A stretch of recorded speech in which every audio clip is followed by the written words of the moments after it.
Hello बेटा, कैसे हैं आप सभी।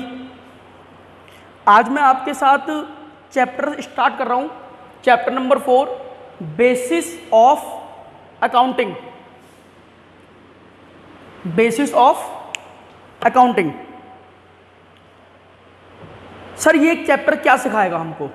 देखो मेरी बात सुनो। बिजनेस के अंदर जितनी भी ट्रांजैक्शन होती हैं वो ट्रांजैक्शन या तो हम कैश में करते हैं या फिर उधार करते हैं।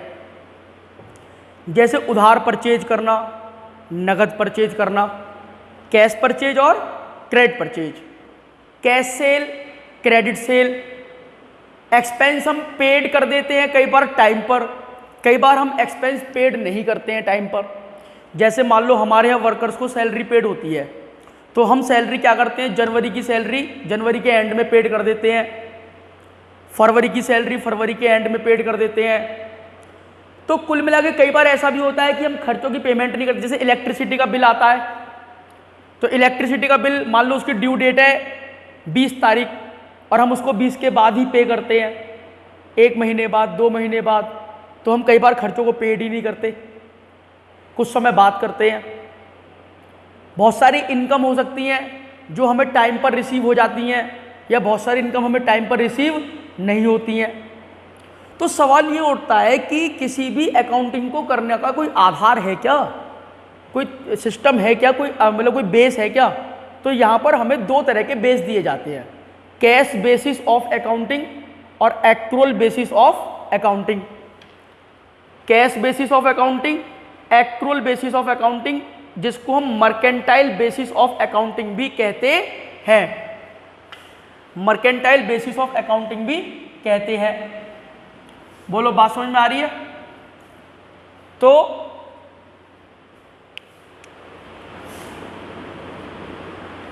बिजनेस का अगर प्रॉफिट और लॉस आपको कैलकुलेट करना है तो फिर हम अकाउंटिंग का कौन सा मेथड अपनाएं? एक्रूअल बेसिस अपनाएं या कैश बेसिस अपनाएं? बेटा मैं आपको एक बात बता दूं, आप जो अकाउंटिंग सीख रहे हो वो एक्रूअल बेसिस सीख रहे हो। पहले तो आप ये समझ लो भली भांति। सर फिर कैश बेसिस क्या होती है? कैश बेसिस अकाउंटिंग को केवल वो लोग फॉलो करते हैं जिनके यहाँ पर जो ट्रांजैक्शन होती है वो नगद में ही होती हैं, नगद में ही पैसा आता है और नगद ही पैसा जाता है। उनके यहाँ उधार का सिस्टम ही नहीं है, ना तो उधार सेल होती ना उधार परचेज होती। सर ऐसे कौन लोग होते हैं जिनके यहाँ उधार का कोई काम ही नहीं होता? डॉक्टर, वकील, CA, NPO, not for profit organisation. जैसे मंदिर है ना, आप मंदिर में 1100 रुपये रसीद कटवाते हो तो आप क्या कहते हो, चलो जी 1100 रसीद काट दो, बाद में दे देंगे खाते कमाते। आप रसीद तभी कटवाते हो ना जब आपके पास पैसे होते हैं। तो ऐसी संस्थाएं जो दान पुण्य पर चलती हैं, चंदे पर चलती हैं, डोनेशन पर चलती हैं, वो लोग भी कैश बेसिस को फॉलो करते हैं, क्योंकि इनके यहाँ उधार का काम ही नहीं है। इनके यहाँ उधार का काम ही नहीं है, लेकिन फिर भी ट्रांजैक्शन हो सकती है। तो कैश बेस को वो फॉलो करते हैं जिनके यहाँ उधार का काम ही नहीं होता। अब ये जितने भी व्यापारी हैं जो गुड्स खरीदने बेचने का काम करते हैं, इनके यहाँ बिना उधार के बात बनती ही नहीं है। ये उधार खरीदते भी है और ये उधार बेचते भी है। तो जब ये उधार खरीदते हैं और बेचते हैं तो इसका मतलब ये लोग एक्रूअल बेसिस को फॉलो करते हैं। सर दोनों में क्या अंतर है, किसमें क्या कमी है, इस चैप्टर में बहुत सारी बातें समझनी है। आप पहले ये समझ लो कि किसी भी फर्म का, किसी भी ऑर्गेनाइजेशन का अगर आपको प्रॉफिट और लॉस फाइंड आउट करना है तो 2 तरह के बेस हैं, cash base of account, cash base accounting और accrual base accounting. To find the profit और loss of the business organization transaction are recorded on the basis cash basis of accounting और accrual basis of accounting। तो 2 तरीके के हैं।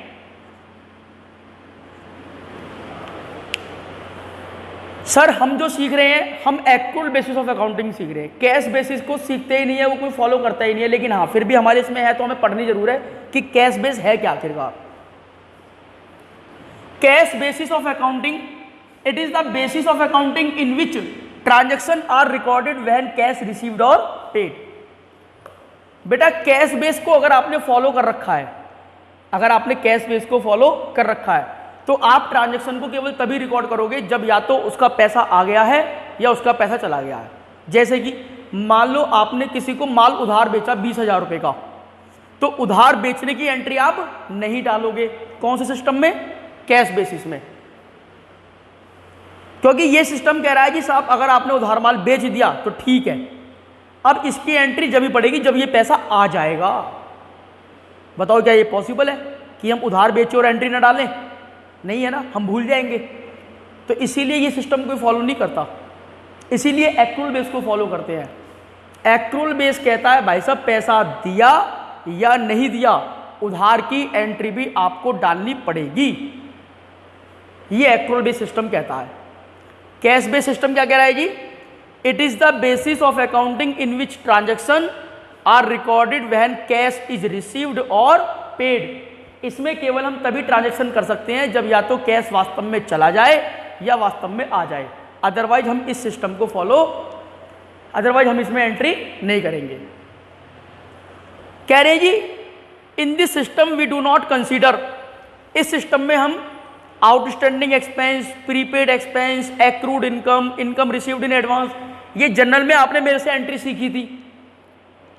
Salary due to clerk, prepaid expense, prepaid insurance, ये सारी एंट्रियों को आप कैश बेस में रिकॉर्ड ही नहीं करोगे। क्योंकि कैश बेस तो ये कहता है भाई साहब उधार का कोई चक्कर ही ना है, आ रहा है तो रिकॉर्ड कर दो, जा रहा है तो रिकॉर्ड कर दो, उधार का सिस्टम ही खत्म है। तो इसीलिए जो ये एडजस्टमेंट एंट्री होती हैं हम इनको रिकॉर्ड ही नहीं करते। आउटस्टैंडिंग एक्सपेंस क्या? Which is yet to paid, जो अभी पेड होना है। प्रीपेड एक्सपेंस क्या? हैज ऑलरेडी बीन पेड, यानी कि जो आपने ऑलरेडी पेड कर दिया एडवांस में। Accrued income yet to receive, ऐसी इनकम जो आपने अर्न तो कर ली है बट आपको रिसीव नहीं हुई है, यानी कि income earn but not received. और इनकम रिसीव्ड इन एडवांस, इसको हम अनएक्रूड इनकम भी बोलते हैं, यानी कि income not earn but received, यानी कमाई नहीं है लेकिन रिसीव हो गई है। तो इसका मतलब हैज ऑलरेडी बीन रिसीव्ड, यानी कि जो आपके बिना कमाए हुए भी आपको रिसीव्ड हो जाए।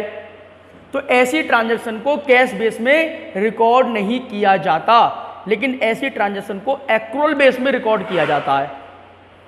क्योंकि एक्रूअल बेस तो ये कह रहा है भाई साहब पैसा आए या ना आए, अगर कोई ट्रांजैक्शन हो गई है तो आप उसको रिकॉर्ड कर दो। देखो क्या लिखा हुआ है, accrual basis of accounting unlike the cash basis of accounting all transaction are recorded at the time when it happen whether paid or not paid, whether received or not received. कह रहे हैं साहब कैश बेसिस की तरह आप नहीं करते इसमें, कि इसमें क्या करना होता है, जैसे ही कोई ट्रांजैक्शन आपकी घटी उसको वैसे ही रिकॉर्ड करना होता है।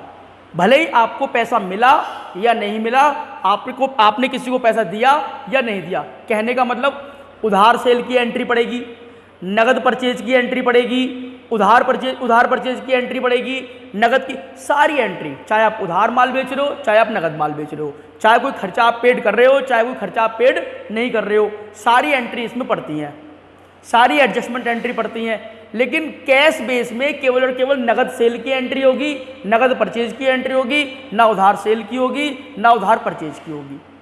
कैश बेस में केवल खर्चे की एंट्री तभी बनेगी जब आप खर्चा पेड कर दोगे, लेकिन एक्रूअल बेस में आपको एंट्री डालनी पड़ेगी भले ही आपने खर्चा पेड किया हो या पेड ना किया हो।